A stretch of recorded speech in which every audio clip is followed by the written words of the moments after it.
Hello students. आज हम बात करेंगे आपके आईसीएसई क्लास 10 के chapter number 1 periodic properties and variation of properties की। जो आज का टॉपिक है इसमें हम पीरियोडिक प्रॉपर्टीज को देखेंगे।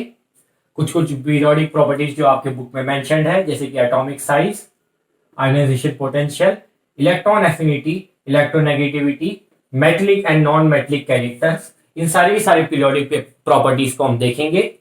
कैसे कुछ फैक्टर्स होते हैं जिनकी वजह से इन प्रॉपर्टीज पे क्या आता है, इफेक्ट आता है, और इनका वेरिएशन कैसे चेंज होता है, इनमें वेरिएशन कैसे आता है जब हम ये अक्रॉस द पीरियड मूव करते हैं, और अब जब हम डाउन द पीरियड मूव करते हैं तो वेरिएशन कैसे आता है, ये सब हम देखेंगे। अब हम देखते हैं सबसे पहली प्रॉपर्टी, वो है आपका एटॉमिक साइज। तो एटॉमिक साइज क्या होता है? It is a distance between the center of nucleus and the outermost shell.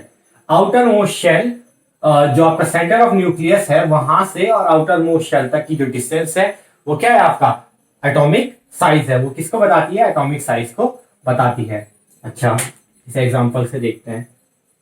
ये आपका न्यूक्लियस है, इसके अराउंड क्या है? शेल है, एक और शेल है। तो आपके न्यूक्लियस के सेंटर से और आपके लास्ट शेल जो आपका वैलेंस शेल है, आउटर मोस्ट शेल है, इसके बीच जो डिस्टेंस होगी ये क्या है आपका एटॉमिक साइज है। इसे कहते हो आप atomic radius. Distance between the centre of nucleus and the outer most shell is your atomic size. ये आपकी सबसे पहली प्रॉपर्टी है। आई होप आपने नोट कर लिया है। हम बात करेंगे कुछ ऐसे फैक्टर्स की जिसकी वजह से आपका जो एटॉमिक साइज है उसमें इफेक्ट आता है।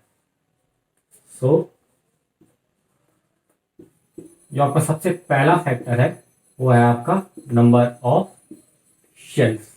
वो है आपका नंबर ऑफ शेल्स। इस बात को आपको याद रखना है कि जब भी नंबर ऑफ शेल्स आएंगे तो वो किसके डायरेक्टली प्रोपोर्शनल होंगे? एटॉमिक साइज के। एटॉमिक साइज के वो डायरेक्टली प्रोपोर्शनल होंगे। मतलब अगर आपके नंबर ऑफ शेल्स क्या होंगे? बढ़ेंगे, तो आपका एटॉमिक साइज भी बढ़ेगा। अगर आपके नंबर ऑफ शेल्स बढ़ेंगे तो आपका एटॉमिक साइज भी बढ़ेगा। इसे देखते हैं कैसे। अगर ये आपका न्यूक्लियस है, इसके अराउंड में अगर एक शेल बना दूं और तब अगर मैं डिस्टेंस देखूं तो डिस्टेंस कम है। अगर मैं एक और शेल बना दूं और तब मैं डिस्टेंस देखूं तो डिस्टेंस बढ़ जा रही है। अगर एक और मैं शेल बना दूं तो क्या है? डिस्टेंस बढ़ जा रही है। मतलब जैसे जैसे शेल बढ़ रहे हैं, जैसे नंबर बढ़ रहा है शेल का 1 2 3, जैसे जैसे नंबर बढ़ रहा है शेल का तो क्या हो रही है? डिस्टेंस बढ़ जा रही है। आपकी डिस्टेंस बढ़ जा रही है, मतलब आपका एटॉम का जो साइज है वो क्या है? बढ़ जा रहा है। तो अगर आपका नंबर ऑफ शेल्स बढ़ेंगे तो आपकी क्या होगी? डिस्टेंस बढ़ जाएगी। आपका जो दूसरा फैक्टर है वो है न्यूक्लियर चार्ज। इसको आप अच्छे से समझना, ये बहुत इंपॉर्टेंट है। बच्चों को कई बार कंफ्यूजन होता है और क्लास 11th में आपने इसे फिर से पढ़ना है। अच्छा, न्यूक्लियर चार्ज का पहले आप लिख लीजिए कि जो न्यूक्लियर चार्ज होता है, एटॉमिक साइज, ये क्या होता है? इनवर्सली प्रोपोर्शनल होता है। इनवर्सली प्रोपोर्शनल का मतलब है कि अगर आपका न्यूक्लियर चार्ज बढ़ेगा, तो आपका एटॉमिक साइज क्या होगा? डिक्रीज कर जाएगा। आपका एटॉमिक साइज क्या होगा? डिक्रीज कर जाएगा। और अगर आपका एटॉमिक साइज बढ़ेगा तो आपका न्यूक्लियर चार्ज डिक्रीज कर जाएगा। आई होप आपने नोट कर लिया है। अब इसे हम एग्जाम्पल से देखते हैं।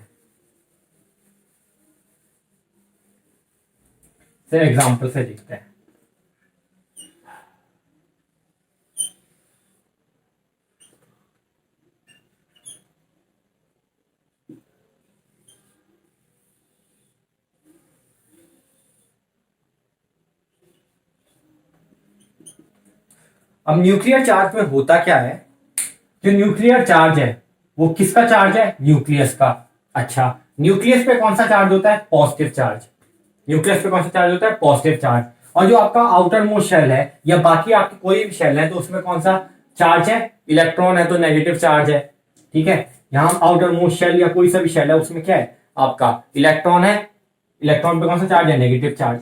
अब आपको पता है कि जो पॉजिटिव चार्ज होता है और नेगेटिव चार्ज होता है वो क्या करता है? अपने आप को एक तरफ अपने एक दूसरे की तरफ क्या करता है? अपने आप को अट्रैक्ट करते हैं। तो ये इलेक्ट्रॉन और ये आपका प्रोटॉन दोनों एक दूसरे को अट्रैक्ट कर रहे होंगे, दोनों एक दूसरे को अट्रैक्ट कर रहे होंगे। तो जो आपका ये इलेक्ट्रॉन है इसकी तरफ खींचा आएगा, ये इसकी तरफ खींचेगा। अच्छा, अगर मैं यहाँ पे साइज इंक्रीज कर, अगर मैं यहाँ पे इलेक्ट्रॉन ही प्रोटॉन को इंक्रीज कर दूं, यहाँ पे मैंने लगा दिया 3, यहाँ पे 3 प्रोटॉन है, यहाँ पे आपका 1 माइनस चार्ज है। ठीक है, तो क्या करेंगे? ज्यादा इस तरफ खींचेगा, ये बहुत ज्यादा इस तरफ बढ़ेगा, क्योंकि आपका पॉजिटिव चार्ज ज्यादा है, नेगेटिव चार्ज करें तो नेगेटिव चार्ज का होगा पॉजिटिव चार्ज की तरफ बहुत ज्यादा खींचेगा। बहुत ज्यादा खींचेगा तो इसकी ज्योमेट्री कैसी हो जाएगी? इस टाइप हो जाएगी। ठीक है, अब और क्लोज आ जाएगा तो और साइज बढ़ जाएगा, अब ऐसी हो जाएगी और साइज बढ़ जाएगा। इसकी ज्योमेट्री क्या हो रही है? डिस्टर्ब हो रही है। आपका जो इलेक्ट्रॉन है वो क्या हो रहा है? धीरे धीरे कंप्रेस हो रहा है, धीरे धीरे अंदर की तरफ खिंचा आ रहा है, पॉजिटिव चार्ज की तरफ खिंचा आ रहा है। तो अगर आपका न्यूक्लियस पे क्या होगा? पॉजिटिव चार्ज अगर ज्यादा होगा, ठीक है, अगर आपका न्यूक्लियर चार्ज पॉजिटिव चार्ज क्या होगा? बढ़ जाएगा और आपका जो इलेक्ट्रॉन है वो कम हो जाएंगे। ठीक है, अगर आपके इलेक्ट्रॉन क्या है? कम है, तो क्या होगा? न्यूक्लियर चार्ज बढ़ जाएगा, आपका साइज क्या होने लग जाएगा? कम होने लग जाएगा। इसमें दूसरी चीज आपको जो याद रखनी है वो ये है कि अगर इनका क्या है? मैग्नीट्यूड बढ़ जा रहा है, अगर इनका मैग्नीट्यूड बढ़ जा रहा है, जैसे कि आप ये देखो यहाँ पे 5 इलेक्ट्रॉन है और ये खींच रहे हैं 3 इलेक्ट्रॉन को, और यहाँ पे 3 इलेक्ट्रॉन है और ये खींच रहे हैं आपके 4 इलेक्ट्रॉन को। तो ज्यादा पॉजिटिव चार्ज,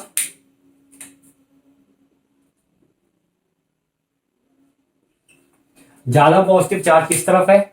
इस तरफ है। ज्यादा इलेक्ट्रॉन किस तरफ है? इस तरफ है। लेकिन इसमें शेल तो बराबर है, इसमें क्या है? शेल बराबर है, तो न्यूक्लियर चार्ज किसमें ज्यादा होगा? न्यूक्लियर चार्ज इसमें ज्यादा होगा। जो मैंने आपको बात बताई कि आपको मैग्नीट्यूड को याद रखना है, आपको पॉजिटिव चार्ज के मैग्नीट्यूड और नेगेटिव चार्ज के मैग्नीट्यूड को याद रखना है। जिस तरफ पॉजिटिव चार्ज और नेगेटिव चार्ज का मैग्नीट्यूड ज्यादा होगा उस तरफ क्या होगा? स्ट्रॉन्ग फोर्स होगा, एक बहुत ज्यादा स्ट्रॉन्ग फोर्स होगा। जो आपका पॉजिटिव चार्ज है वो बहुत स्ट्रांगली नेगेटिव चार्ज को खींच रहा होगा और सेम नेगेटिव चार्ज खींच रहा होगा। भले ही आपका जो पॉजिटिव चार्ज है वो क्या है? ज्यादा है, तो इलेक्ट्रॉन इस तरफ खींचा चला जा रहा होगा, लेकिन इस तरफ फोर्स ज्यादा होगा, इस तरफ फोर्स कम होगा। आई होप आप इस बात को समझ गए हैं। अब स्टूडेंट्स हम देखेंगे कि जैसे हम अक्रॉस द पीरियड जा रहे हैं, जैसे हम अक्रॉस द पीरियड जा रहे हैं तो वेरिएशन कैसे आ रहा है। तो मैंने यहाँ पे ग्रुप 2 एलिमेंट्स लिख दिए हैं और इनके थ्रू हम देखेंगे कि अक्रॉस द पीरियड जब हम मूव कर रहे हैं तो वेरिएशन कैसे आ रहा है। तो सबसे पहले बात करते हैं एटॉमिक साइज की। तो कोई सी भी 2 एलिमेंट उठा लेते हैं, जैसे कि मैंने आपको उठा लिया सोडियम। सोडियम का एटॉमिक नंबर होता है 211, इसका होता है 11, तो ये हो गया आपका 2 8 और 1 2 8 1। और एल्यूमिनियम का होता है आपका 13 2 8, कितने हो गए आपके 3। क्लोरीन कितना होता है आपका 17 2 8 7। इसमें कुछ आपको कॉमन दिख रहा है? एक शेल, 2 शेल, 3 शेल, एक शेल, 2 शेल, 3 शेल, एक शेल, 2 शेल, 3 शेल। तीनों शेल क्या है? तीनों में बराबर शेल है, तीनों में बराबर शेल है। तो इसमें क्या है? आपके नंबर ऑफ शेल्स सेम है, तो एटॉमिक साइज क्या कर रहा होगा? कोई भी फर्क नहीं पड़ रहा होगा, आपके एटॉमिक साइज पे कोई भी फर्क नहीं पड़ रहा होगा। अच्छा, दूसरी बात आती है आपका न्यूक्लियर चार्ज की। तो न्यूक्लियर चार्ज को अगर हम देखें, अगर हम न्यूक्लियर चार्ज को हम अगर अच्छे से देखें तो तब NaMgAlSi, इसमें से कोई सा भी 2 उठा देते हैं। मैंने उठा दिया एल्यूमिनियम और क्लोरीन।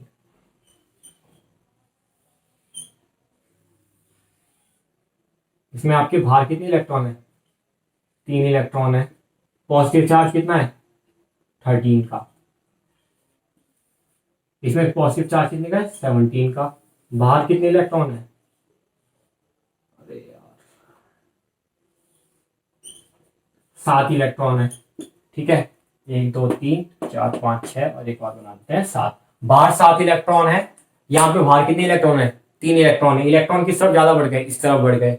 यहाँ पॉजिटिव चार्ज कितना है? +13। इस तरफ कितना है? +17। तो पॉजिटिव चार्ज किस तरफ है? इस तरफ जाता है। तो मैंने आपको बताया था स्टूडेंट्स कि जब भी कुछ ऐसा आएगा, अभी आपको प्रॉपर्टीज में अगर देखना होगा तो आप क्या करोगे? मैग्नीट्यूड की तरफ देखोगे, चार्जेस का मैग्नीट्यूड किस तरफ ज्यादा है। इस तरफ क्या है? चार्जेस का मैग्नीट्यूड ज्यादा है, इस तरफ ज्यादा पॉजिटिव और नेगेटिव चार्ज है, तो इसकी क्या होगी? इसका क्या होगा? यहाँ पे जो आपका फोर्स होगा वो ज्यादा लग रहा होगा। ज्यादा लग रहा होगा मतलब जो आपके ये इलेक्ट्रॉन्स है ये क्या खींच रहे होंगे? पॉजिटिव चार्ज को अपनी तरफ खींच रहे होंगे। सेम पॉजिटिव चार्ज भी आपके इलेक्ट्रॉन्स को अपनी तरफ खींच रहा होगा, लेकिन यहाँ पे पॉजिटिव चार्ज क्या है? ज्यादा है। यहाँ पे पॉजिटिव चार्ज क्या है? ज्यादा है। तो ज्यादा पॉजिटिव चार्ज क्या होगा? इलेक्ट्रॉन यहाँ पे कम है, तो इलेक्ट्रॉन क्या होंगे? इसकी तरफ खींचे चले आ रहे होंगे। इलेक्ट्रॉन इसकी तरफ खींचे चले आ रहे होंगे। तो इसका मतलब क्या है कि अगर आप इस तरफ जा रहे हैं, अक्रॉस द पीरियड जा रहे हैं, तो हमारा जो न्यूक्लियर चार्ज का है बढ़ रहा है। न्यूक्लियर चार्ज बढ़ रहा है, जैसा आपने देखा कि एल्यूमिनियम में कम है, क्लोरीन में ज्यादा है। बाकियों के साथ भी अगर आप देखोगे तो सेम चीज होगी, है ना। तो हम जो क्या कर रहे हैं, जब अक्रॉस द पीरियड जा रहे हैं तो हमारा न्यूक्लियर चार्ज बढ़ रहा है। न्यूक्लियर चार्ज बढ़ रहा है। अब मैंने आपको बताया था कि जब भी न्यूक्लियर चार्ज बढ़ता है तो आपका जो एटॉमिक साइज क्या होता है? कम कर जाता है। एटॉमिक साइज क्या कर जाता है? डिक्रीज कर जाता है। एटॉमिक साइज आपका डिक्रीज कर जाता है। तो जब भी आपका नंबर ऑफ शेल्स, आप अक्रॉस द पीरियड जाओगे, आपके नंबर ऑफ शेल्स क्या होंगे? वही होंगे जो आपका एटॉमिक साइज होगा। इसमें कोई भी चेंज नहीं आएगा। लेकिन अगर आप न्यूक्लियर चार्ज के थ्रू देखोगे तो न्यूक्लियर चार्ज क्या होता है? अक्रॉस द पीरियड जाने पे बढ़ता है, तो आपका एटॉमिक साइज क्या होता है? कम होता है। तो फटाफट से नोट कर लीजिए। अब हम देखेंगे स्टूडेंट्स कि जो लिथियम है उसका सबसे ज्यादा एटॉमिक साइज कैसे है और फ्लोरीन का सबसे कम एटॉमिक साइज कैसे है।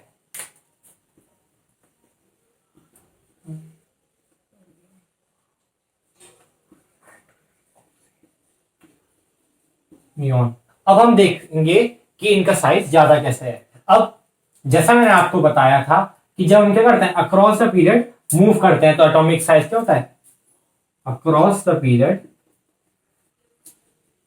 Across the period atomic size decreases, चूंकि न्यूक्लियर चार्ज क्या हो जाता है? इंक्रीज कर जाता है। न्यूक्लियर चार्ज इंक्रीज कर जाएगा।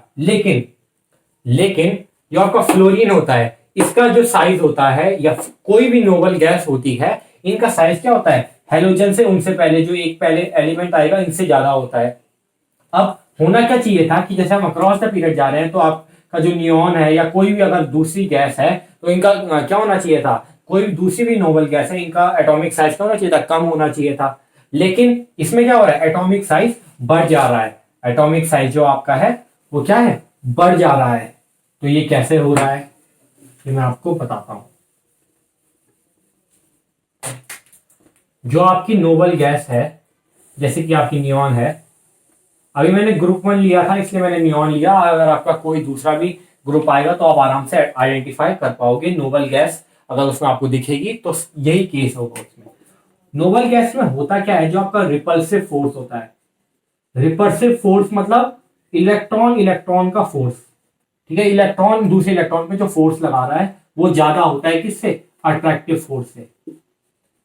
किससे ज्यादा होता है? अट्रैक्टिव फोर्स से। तो इलेक्ट्रॉन अट्रैक्ट ही नहीं हो पाएगा, दूर दूर जाएगा, दूर दूर जाएगा, तो क्या होगा? इससे क्या होगा? जो आपका साइज होगा वो बढ़ जाएगा।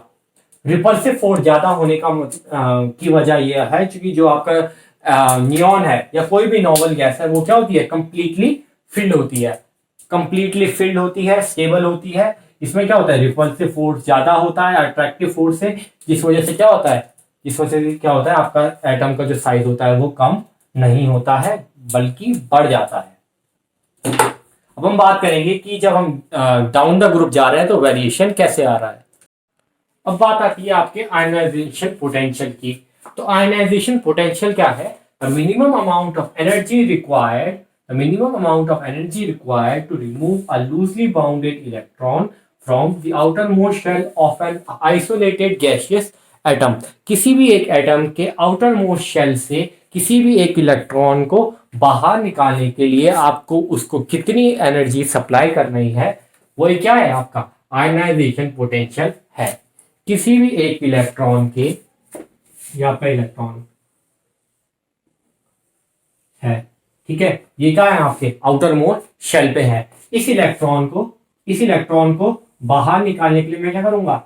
एनर्जी सप्लाई करूंगा, हीट सप्लाई करूंगा। तो फिर क्या होगा? ये इलेक्ट्रॉन में एनर्जी आ जाएगी, काइनेटिक एनर्जी आएगी, ये क्या करेगा? मूव करने लग जाएगा और यहाँ से सीधा बाहर हो जाएगा। तो मैंने क्या किया? इसको एनर्जी सप्लाई की। तो किसी भी एक इलेक्ट्रॉन को बाहर निकालने के लिए कितनी मिनिमम अमाउंट की हमें एनर्जी सप्लाई करनी पड़ेगी, वही क्या है आपका आयनाइजेशन पोटेंशियल है।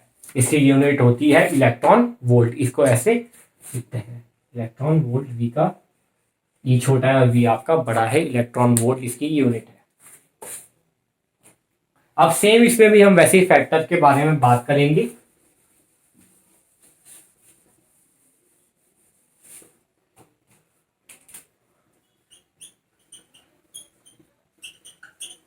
सबसे पहला फैक्टर है आपका नंबर ऑफ शेल्स। सबसे पहले हम देखेंगे नंबर ऑफ शेल्स को।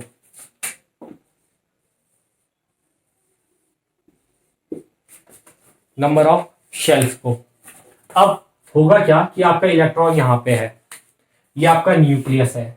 न्यूक्लियस इलेक्ट्रॉन को खींच रहा है, ठीक है। और इलेक्ट्रॉन की अगर न्यूक्लियस में अभी समझ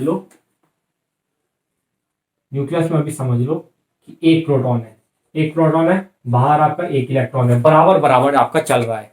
अब क्या होगा? जैसे जैसे अगर जो आपका इलेक्ट्रॉन होगा वो न्यूक्लियस से दूर जाएगा, एक और शेल बढ़ गया, इलेक्ट्रॉन और दूर चले गया। तो जैसे जैसे आपका इलेक्ट्रॉन न्यूक्लियस से क्या होगा? दूर दूर जाता रहेगा, तो इसका क्या होगा? फोर्स कम होता रहेगा। पॉजिटिव चार्ज अगर इसको अपनी तरफ अट्रैक्ट कर रहा है तो अट्रैक्शन का फोर्स क्या होगा? कम होता जाएगा। कम होता जाएगा क्योंकि आपका साइज बढ़ जाएगा। अब आपका साइज बढ़ गया, जो आपका न्यूक्लियस है वो उस पर अट्रैक्शन फोर्स नहीं लगा पा रहा है, इससे टाइटली होल्ड नहीं कर पा रहा है, मैं इसको ठीक से पकड़ के नहीं रख पा रहा है, ये कह सकता हूं। अब जो इलेक्ट्रॉन है वो बहुत लूजली है, यहाँ पे बहुत लूजली बाउंडेड है, ठीक है। उसे क्या कर रखा है? जो ये पॉजिटिव चार्ज है इसने टाइटली होल्ड नहीं कर रखा है। तो मैं क्या करूंगा? इसमें थोड़ी सी भी एनर्जी अगर सप्लाई करूंगा, मैं इसको एनर्जी सप्लाई करूंगा तो क्या होगा? इलेक्ट्रॉन सीधा बाहर निकल जाएगा। आपका जो इलेक्ट्रॉन होगा वो सीधा बाहर निकल जाएगा। इसका मतलब क्या है? कि अगर आपके नंबर ऑफ शेल्स इंक्रीज कर रहे हैं तो आपका क्या कर रहा है? आयोनाइजेशन पोटेंशियल डिक्रीज कर रहा है। अब आपने तो सोचा कि इंक्रीज कर रहा है, डिक्रीज इसलिए कर रहा है क्योंकि आपको थोड़ी सी एनर्जी देनी पड़ रही है, आपको थोड़ी सी एनर्जी लगानी पड़ रही है और सीधा आपका इलेक्ट्रॉन बाहर। अगर आपके शेल ज्यादा है तो आपको थोड़ी सी एनर्जी लगानी पड़ रही है और आपका इलेक्ट्रॉन सीधा बाहर। अब हम बात करेंगे, तो हमारा दूसरा फैक्टर था न्यूक्लियर चार्ज की।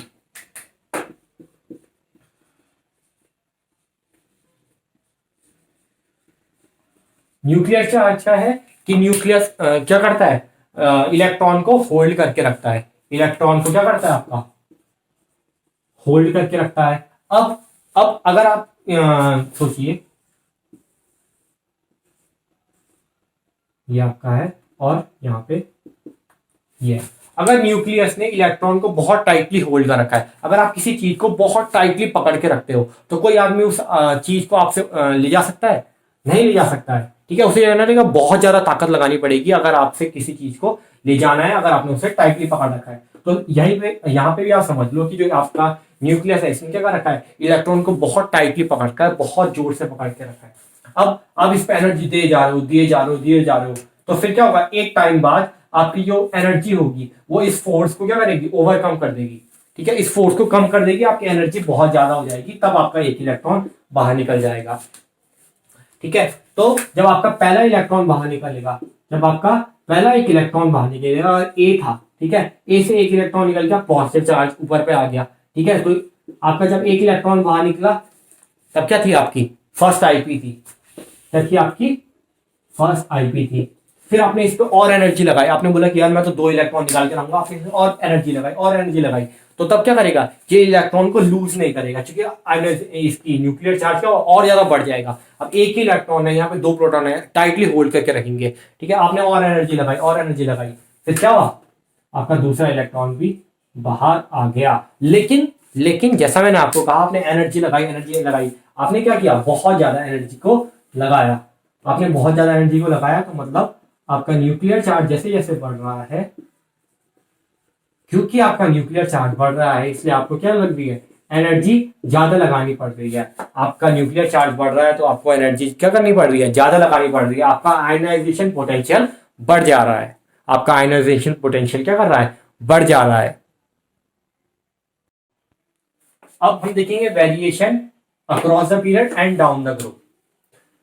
अक्रॉस द पीरियड आपको पता है कि नंबर ऑफ शेल उतने ही रहते हैं, ठीक है, तो नंबर ऑफ शेल की वजह से हम कुछ कहेंगे नहीं। अब आती है आपकी बात न्यूक्लियर चार्ज की, तो nuclear charge across the period क्या करता है, डिक्रीज कर जाता है। अक्रॉस द पीरियड आपका न्यूक्लियर चार्ज क्या होता है, इंक्रीज करता है।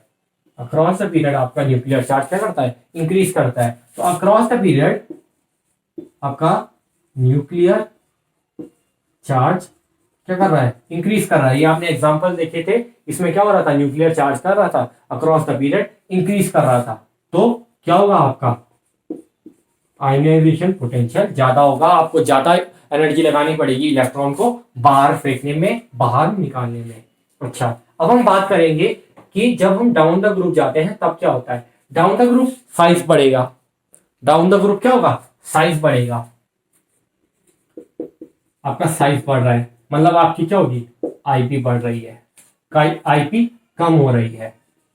अगर आपका साइज बढ़ रहा है तो आपकी क्या हो रही है, आयनाइजेशन पोटेंशियल कम हो रहा है। और न्यूक्लियर चार्ज मैंने आपको कहा था, न्यूक्लियर चार्ज आपका बढ़ेगा, लेकिन इसमें डोमिनेट कौन सा करता है, साइज डोमिनेट करता है। इसमें कौन सा डोमिनेट करता है, साइज डोमिनेट करता है, इसलिए आपकी जो आयनाइजेशन पोटेंशियल होगी, जो आयनाइजेशन पोटेंशियल होगा वो क्या होगा, कम होगा down the group. Down the group आपका आयनाइजेशन पोटेंशियल कम होगा। अब आगे की जो प्रॉपर्टीज है उसे हम नेक्स्ट वीडियो में देखेंगे। इससे रिलेटेड अगर आप को कोई भी क्वेरी है, कोई भी क्वेश्चन है, तो आप कमेंट सेक्शन में डाल सकते हो, मैं उसका जवाब जरूर दूंगा। और अगर कोई भी टॉपिक के ऊपर आप वीडियो चाहते हो तो मैं उस टॉपिक पे वीडियो जरूर बनाऊंगा, उस टॉपिक का नाम आप कमेंट सेक्शन में डाल दीजिएगा। तब तक के लिए टाटा, गुड बाय।